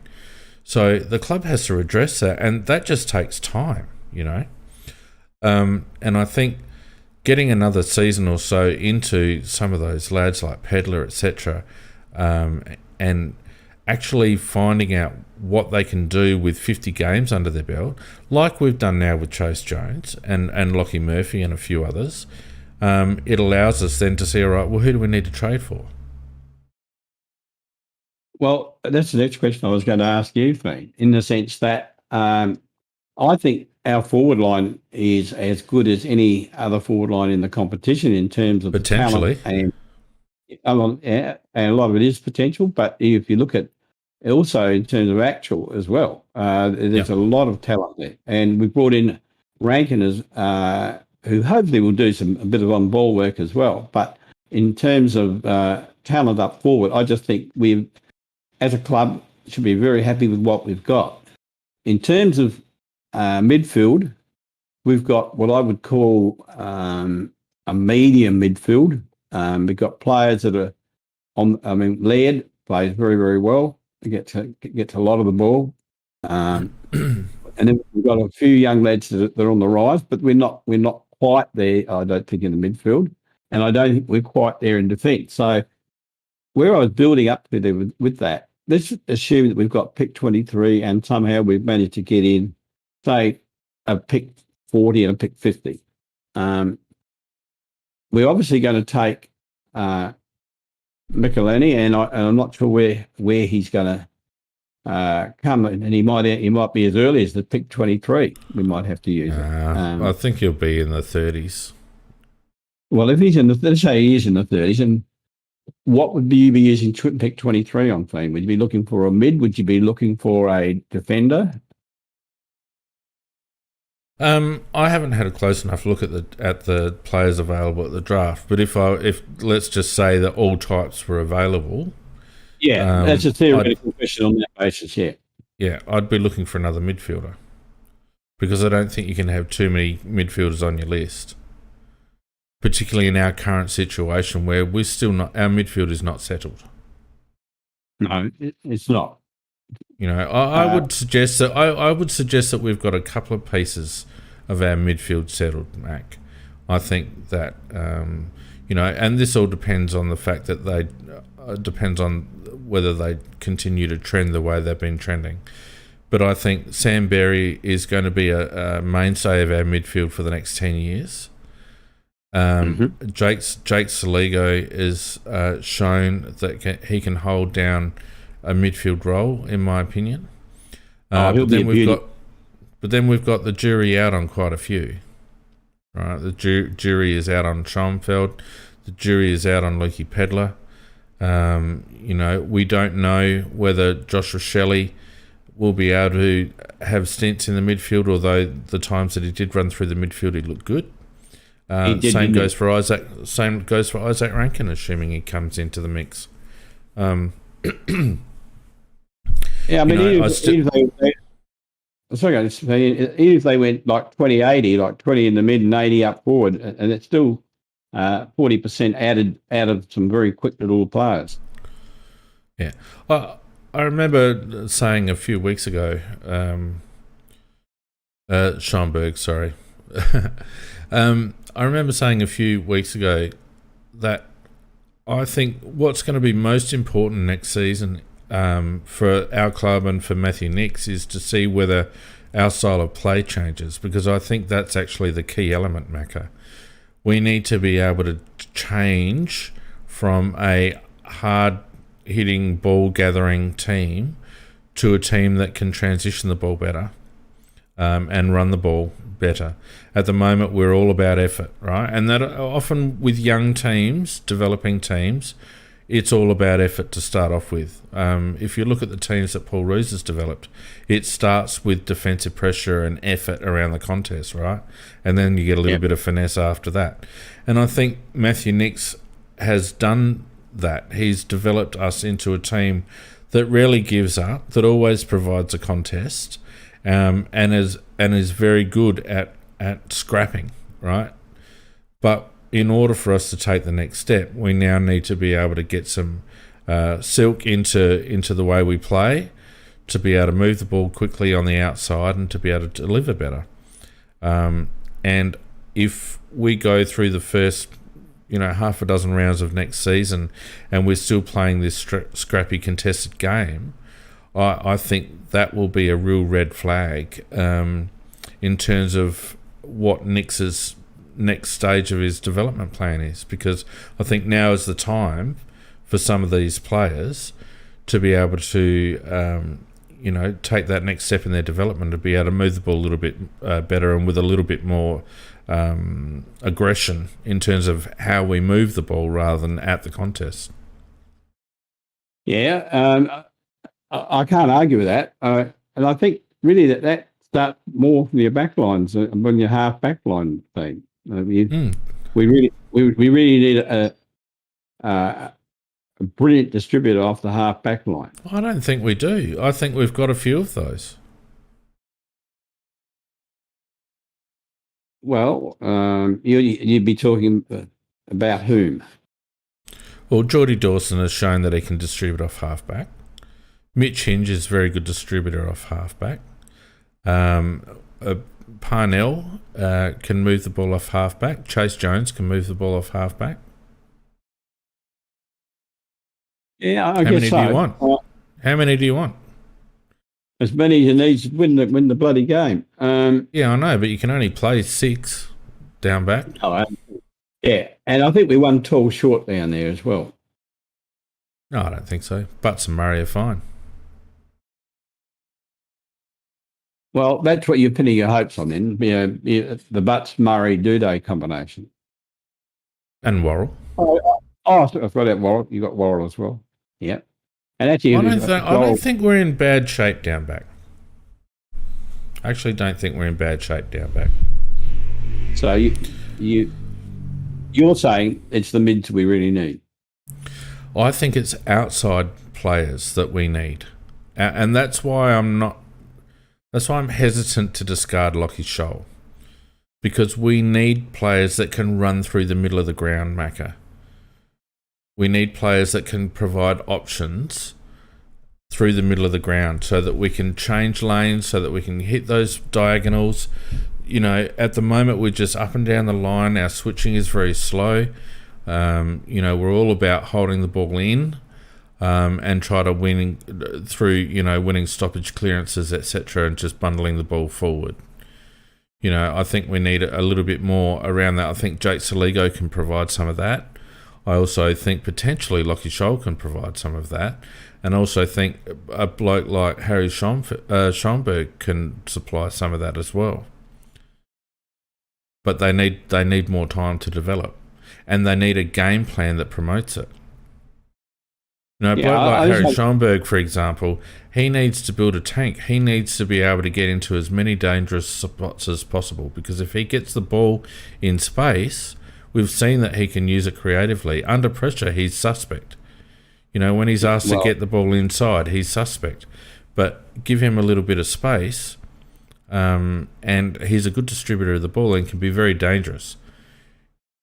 Well, you sort of stolen my lines there, because I was going to raise him and just hope that he can actually spend his time not on other things, but just getting as fit as he possibly can, because he could be a good weapon because of the very reason that you just said. I mean, Jad in the chat says Schomburg's distribution is average in his opinion. I want you to cast your mind back to the first year, and the reason we were getting so excited about Harry was his ability to put the ball to the advantage of his teammates on a regular basis. You know, that was a regular feature of his game, particularly by hand. His ability to put the ball into the advantage of a teammate. Now, he's lost that a little bit, and I think a lot of that is because of his lack of fitness. And I hope that he's committed to his football career over the pre-season, and he's able to strip a bit fitter next year, because the more often Harry can make himself dangerous to play against, the more valuable he'll become for us. And at the moment, I don't know whether Harry necessarily is giving us 100%. Well, that's where I was heading to with Harry, and I think that he let himself down quite a bit last year, because I think he showed a real lot in his first year, and he should have gone up to another level last year, but you could see that he didn't have that fitness base that he should have had. But a country boy in his second year of footy, again, Mac, you're expecting a lot from a kid. No, I just expected him to improve a bit more than he did. A lot of kids don't progress, or they actually go backwards in their second year. It's not unusual. Okay, but I still think there are reasons why he didn't go quite as well as he should have as well. Oh, absolutely, and we all know what they are. No doubt about it. Not disputing that at all, Mac. And that's what I mean. He needs to commit to his football career. Yeah, well, that's what I was going to. You know, I mean, I said that 3 times, I think. But if you want to say it again, go right ahead. No, you can say yours again too. So, Nankervis is another one in the twos that could be anything. Really improved during the course of the year, and again was one that was quite raw. We took him late, and didn't have a lot of footy, but he's made every post a winner. And I think he shouldn't be forgotten when we're talking about future possibilities, because he provides a little bit of X factor, and if he can get his tank up as well. He's another player that could be very valuable on the outside and also hitting up. Oh, I think he's got enormous potential, that lad. I mean, he's a nice size, and he's got good pace. At this stage, he needs to build more body on him. But, he's a nice kick as well. I think I really liked him. I watched him playing in the finals, and I thought to myself, he's definitely... he'll make a great wingman, I think, down in the long term. I think he's got a lot of talent. Yeah, I don't disagree with that at all, and I hope he can continue to progress. The one that I'm keen to see in the ones to see how he goes, even though again he's quite short, is Zach Taylor. At times he was brilliant in the twos in the second half of the season. And I would like to see how he goes. Again, not necessarily a silky outside player, but he's got such good footy IQ, Mac. Oh, I like him. I like him a lot.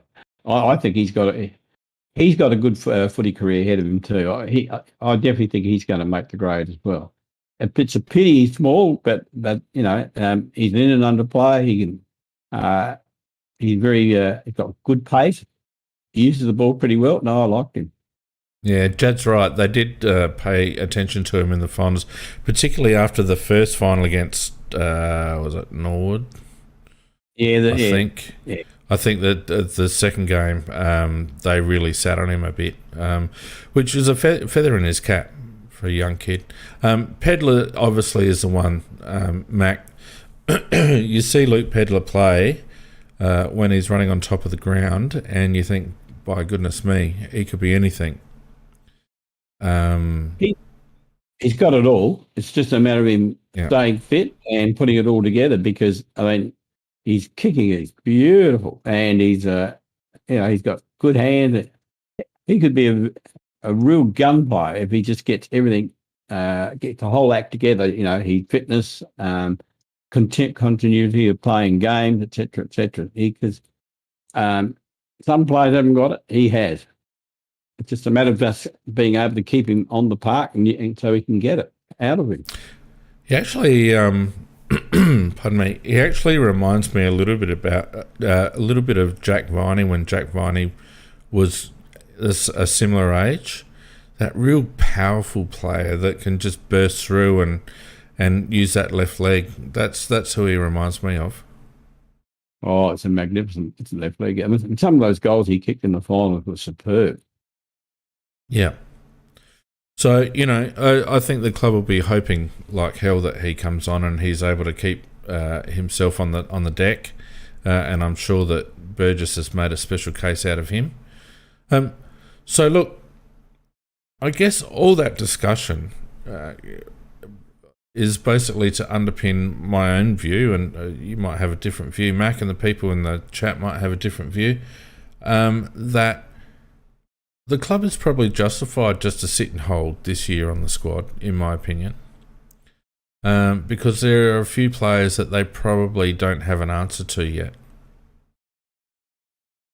Well, I think to a certain degree you're right, and I mean the practice of adding a class player each year. I mean, last year we actually added 2 class players, and adding Rankin this year. I mean that is when you've got an up and coming team and you think that they are the nucleus of a team, and then you throw a bit of class in there. Well, that raises the team up pretty quickly, and so I think the process is right. Unfortunately, in the process, what actually happens is, because you cover your bases, you try, you contract as many as you can, you're going to make some errors along the way. And I think, sitting in our list, there are 2 or 3 there that probably shouldn't be there. But that's having a crack at the club for not being 100% perfect. No club's 100% perfect. Mm. Yeah. So I think we are definitely on the right track, as you were saying. Yeah, I think there are a lot of things that we needed to address when the shit hit the fan a couple of years ago, Mac. The age profile that we've spoken about, getting some class young players onto the list and giving them some exposure, and then having so many young players on our list that you've got to make choices about how much you expose them and which ones can take it, and which is why we've seen blokes like Lockie Murphy and those lads probably get more than you would otherwise expect. So I think it's actually been a difficult job, and I don't know that they've got everything right. Certainly at times we've been critical about selection, but I don't, by the same token, when you actually look at it in retrospect, they've probably pretty much got it right during the course of the season in terms of how many games they gave individual players, wouldn't you think, in retrospect? Well, I think they did a reasonably good job. We had games where it just didn't all fire, but most games, I'd say that that they didn't let themselves down. They may not have been as good as the other team, but they did give 100% of what they had. So I think the style of game plan that Nix has got is very justifiable given the team that we've got, and that game plan can be refined to have a little bit more flair and class about it as you add classy players. But and we're probably still one or two more away from before we can actually go all the way with it. Well, it's not only that too, Mac, but sometimes you've just got to you can't. You've got to be able to crawl before you can walk, and if you're trying to coach too much into a new group too quickly, you're going to lose them. And I think, again, you look back at the successful teams of Paul Roos, and he did it with Sydney and he did it with Melbourne as well. It built it around defensive action, and then put ball movement on top of that. I wouldn't call either Sydney or Melbourne classy teams. They have classy players, but I wouldn't call them classy teams.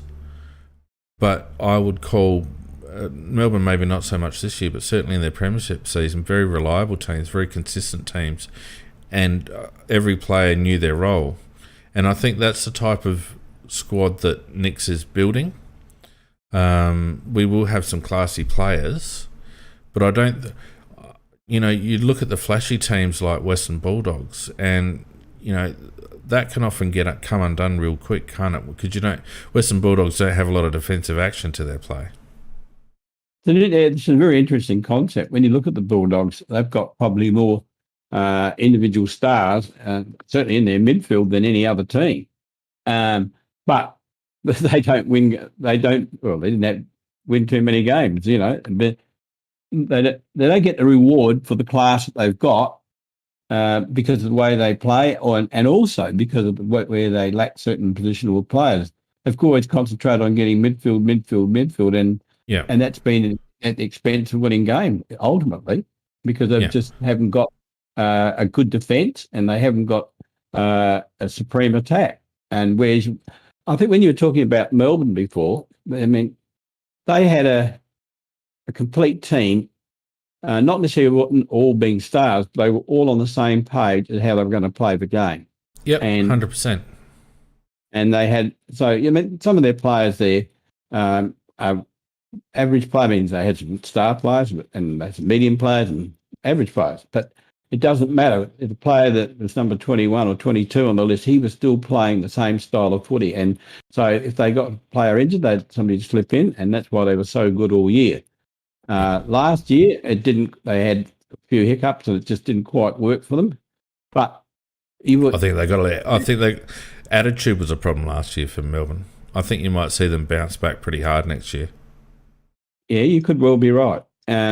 Geelong, for the first 9 games of the year, I thought, no, they can't win the flag. But then I think their coach realised that he's got a lot of talent out there, and he's not using it correctly. And he did change his game plan, and I didn't think he'd ever be as good enough to do that, but he did. And he changed it into a game plan that they all bought into. And in the end, they were just unbeatable. And they recruited players for specific roles, and they all did their role. You mentioned Smith from Hawthorn. He was an absolute weapon on that wing. Yep. And the thing before they suffered from was a lack of quick movement of the ball, but that's what they changed. And once they did that, let's not forget with Geelong, they did it for half a season without much Dangerfield. They managed Dangerfield pretty hard during the season. Selwood, spent time off the ball. I guess the point is, the point I think we're both trying to make is that we don't need a team of stars. What we need is a team that complements itself on each line, and a group of players that are all singing from the same hymn book. And I think Nix, by and large, has got stage one right. And as I've mentioned now a couple of times, I think the big test for Matthew Nix as a coach and our playing group individually and together is to be able to take that next step and to be able to turn defensive action into attack, because I think it was probably our biggest downfall was our ability to transition the ball and be dangerous going forward instead of up and down the line and, kicking long to 45 metres out. Whenever we did hit up targets and move the ball through the middle of the ground, we looked bloody good. We didn't have the fitness or probably the capacity that enough players capable of doing it. So I think that's the next step for this squad. Yeah. Now, definitely, I'd like to see after the opposition have kicked the point that we don't just automatically always go out to the right half. Back into the right. Back into the right, yeah. Every And we could be talking shit. They might not have the ability. Nix might want to play that game style. Who knows? But that's the way I see it at the moment. I feel like we're at the end of stage one of this rebuild. We've got probably 80% of our squad right, maybe 85% of our squad right. We've got some players that need to prove themselves after another season. And our list profile is probably much better now than what it was 2-3 years ago. And I think the proof after next year will probably dictate where the club goes in terms of draft or trade, but I wouldn't mind betting that over the next couple of seasons we go a little bit harder at the free agency market and at the trade market at the expense of the draft. I think you're right, Ben, and I think it was an excellent summary of I thought you put us exactly where we are at the moment, and if the free agency market and possibly the trade market is where we're going to get those pop-up players of quality that we need, just in the and to get to get a sort of an even spread of them around the ground as well. That's very important as well, so that you've got quality on each line. And I think Nix has got a good long-term plan, and I'm not saying that we're going to go roaring up the ladder next year, but I think we can finish just outside the 8 next year. Well, it's hard to know what Nix's long-term plan is because we haven't seen it yet, Mac. So let's not jump the gun. We're kind of making optimistic hypotheticals here. Because a couple of people in the chat have said, how do we judge Nix going forward? And, Jad in the chat says if we finish bottom 4, Nix goes. I think if we were to finish bottom 4 next year, Nix would be under a lot of pressure, don't you? Oh, no, he'd be dead. If we were bottom 4, I think he'd be dead. Unless there were absolutely huge extenuating circumstances like 12 players of quality down injured or something like that. But if we had all our players available and we finished in bottom 4, we would have to move him on.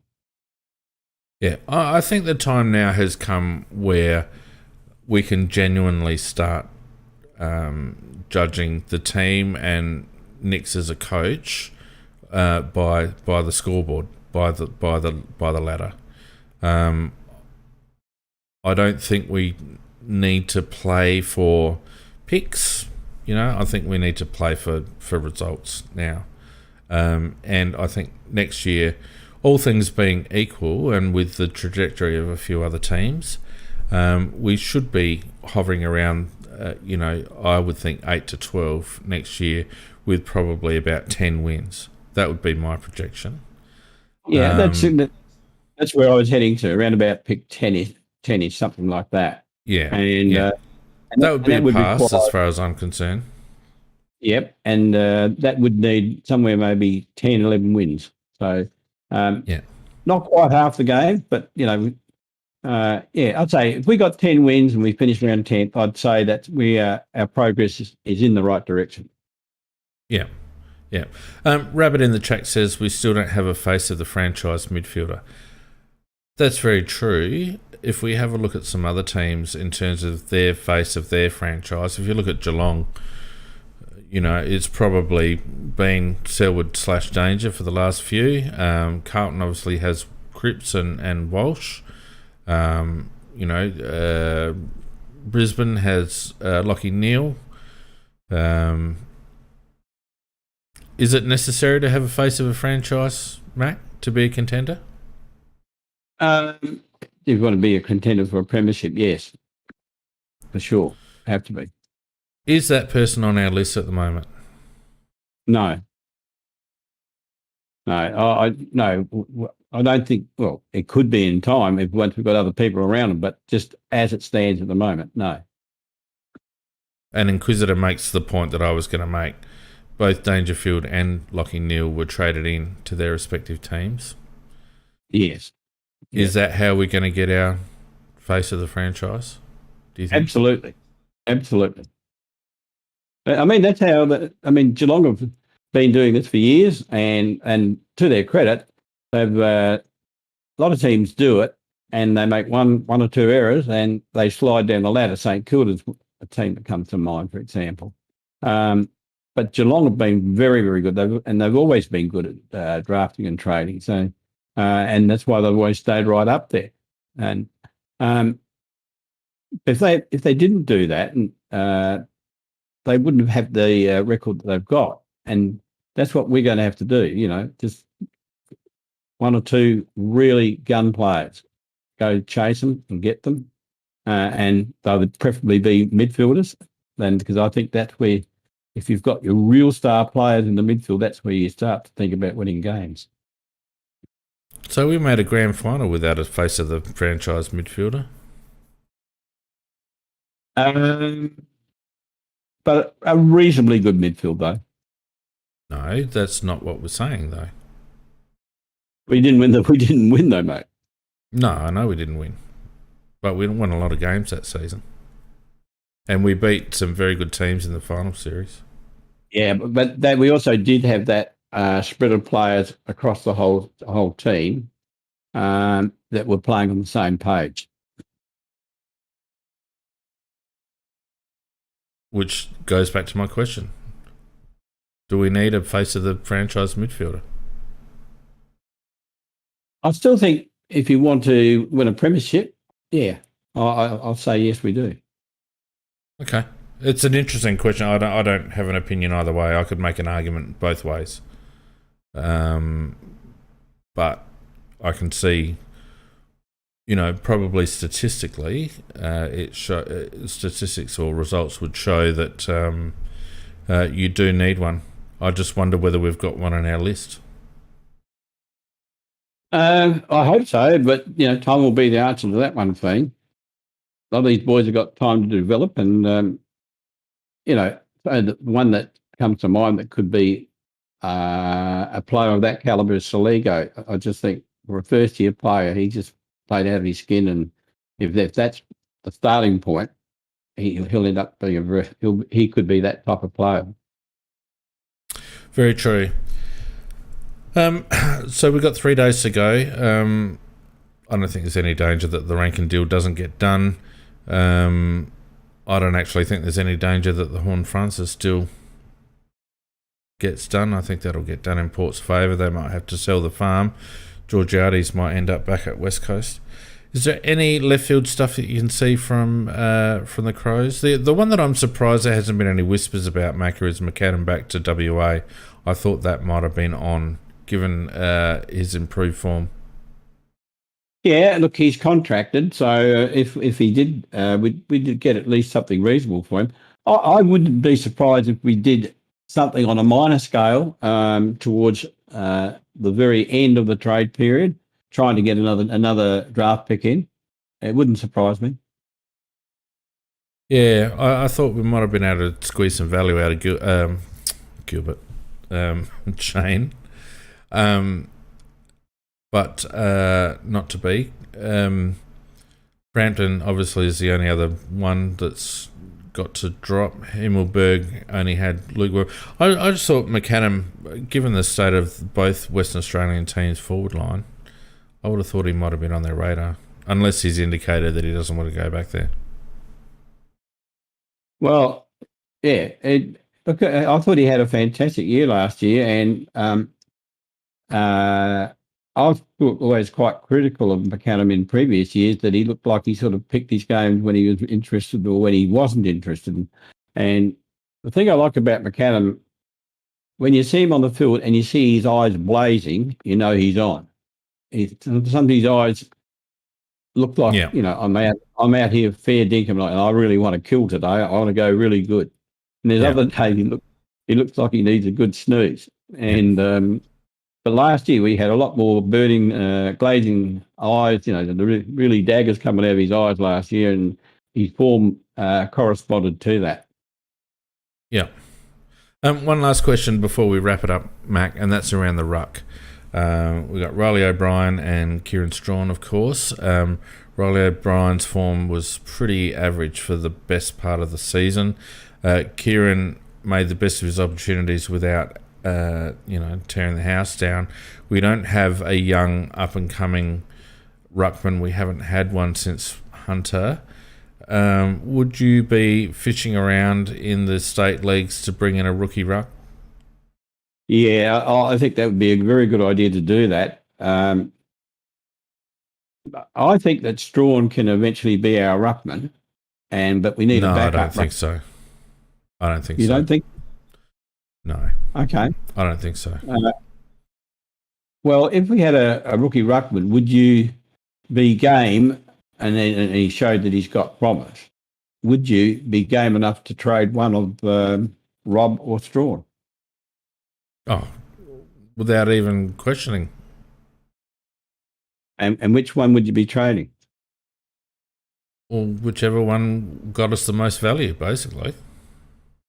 But if you had a choice? Well, it's a silly question because it depends on the pick that's on offer. No, you're evading it. Okay. No, I'm not evading it. Like, obviously, you're asking me who I think is the better ruckman. So why don't you just ask me that question? No, who would you like to retain and who would you like to trade? I couldn't give a shit about either of them. Okay. Both of them are just serviceable ruckmen. No, not one is better than the other. They're both serviceable. They both have their strengths and weaknesses. But neither of them are worth hanging on, in my opinion. I'd trade Rob. The reason I would say I'd trade Rob because you get more value out of it. Well, that's what I said. Fucking hell, Mac. I said whichever one I'd get the more value out of. So you never gave a name. But at least I gave a bloody name. You didn't. Yeah, but it's all hypothetical. Look, if we could get a second-round pick for Riley O'Brien, I'd take it. If we were only offered a third-round pick for Riley O'Brien, I probably wouldn't take it because it wouldn't be worth the hole in our list. If we could get a third-round pick for Kieran Strachan, I'd probably take it. Right? No, I wouldn't let him go for a third round. Kieran Strachan? We need him as a backup.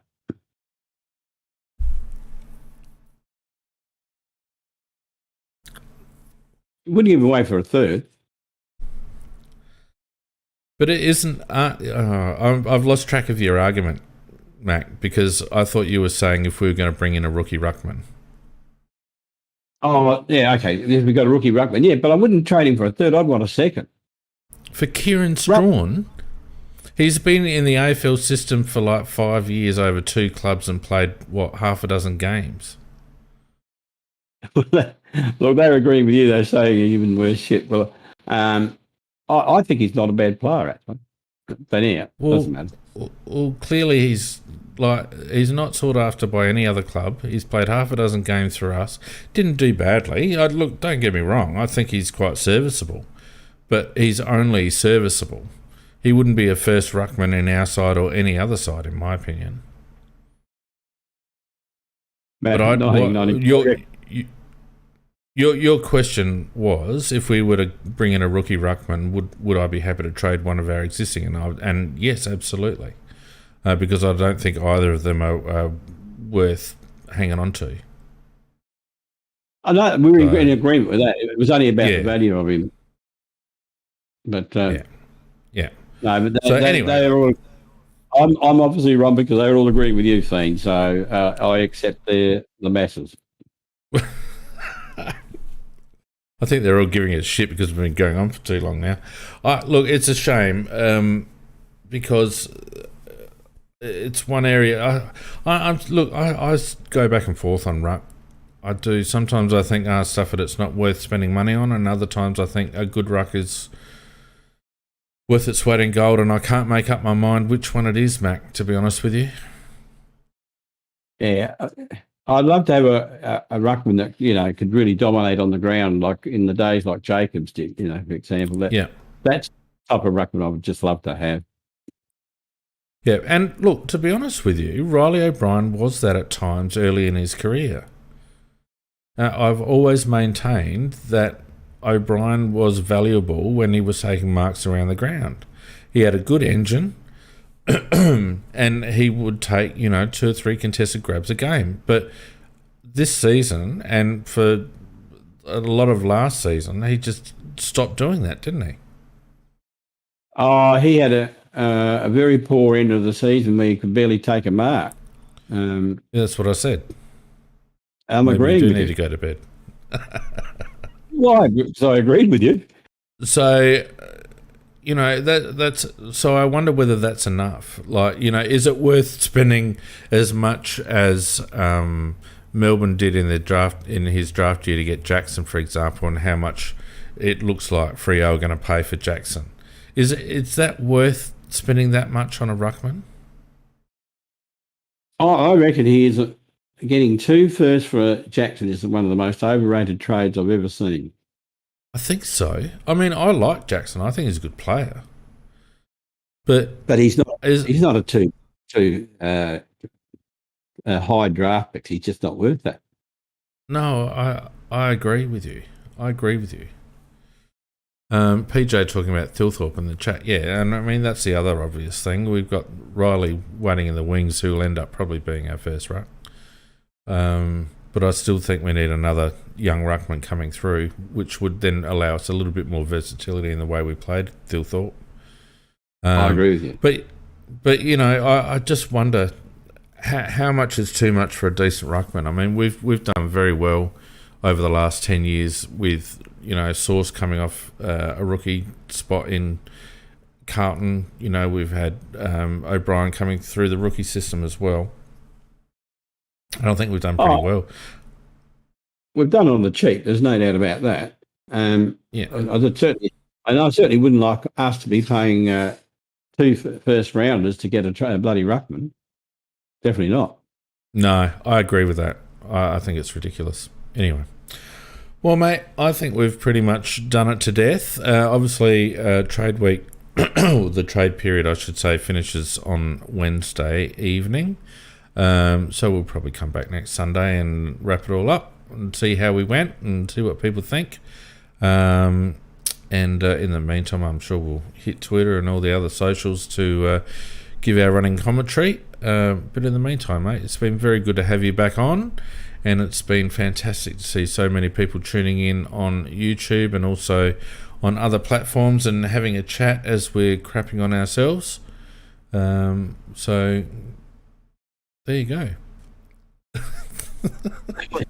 Look, it'd be interesting. I just think I wouldn't be absolutely totally surprised if Adelaide did pull not a big stunt, but a little stunt somewhere along the line. We will see, mate. It'll be either a very interesting or a very boring last 3 days. I think my most interest will see how much Port have to give up for bloody Horn Francis, and I hope it's the absolute farm and the next door neighbour's farm and the farm down the road as well. And old McDonald's farm as well. 3 farms I want for Horn Francis. 1 farm for every bit of his name, I reckon, is what he's worth. So we'll see how that goes. We won't do a live on Wednesday night, sorry, Dylan, because some of us have got other things we've got to do. But we will certainly be back next Sunday at 8:30 to wrap up the trade and project a little bit forward on the draft when we know what picks we've got. In the meantime, Macca, take care of yourself. Thanks to everyone who supported us on all platforms and on Patreon, of course. And we will see you next Sunday. Yep. Good night, all. Good night, mate. Yeah, see you, Fane. I'm still here.